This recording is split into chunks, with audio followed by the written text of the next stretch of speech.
សូមមនីអេសីដែលជាគ្រូខ្ញុំជួយដាស់អាគមដាស់យន់កន្សែងដាស់លេខអក្សរាសីមាកំផែងអាឋានកំហែងបាតស្ទឹងសង្ការមុនមហាទុនសាយស្រឡាយដំរី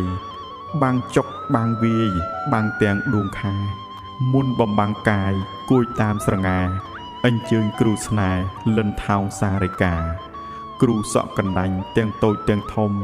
ទាំងគ្រូសំណុំទាំងគ្រូសង្វាគ្រូផ្ចិតរមួលទាំងស្នួមេបា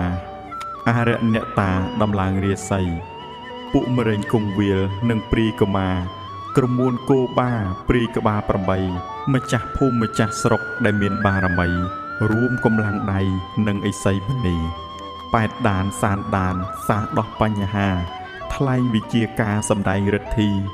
ចុចម្រាមជើង1រំជួយធរណីចុចម្រាមជើង2រន្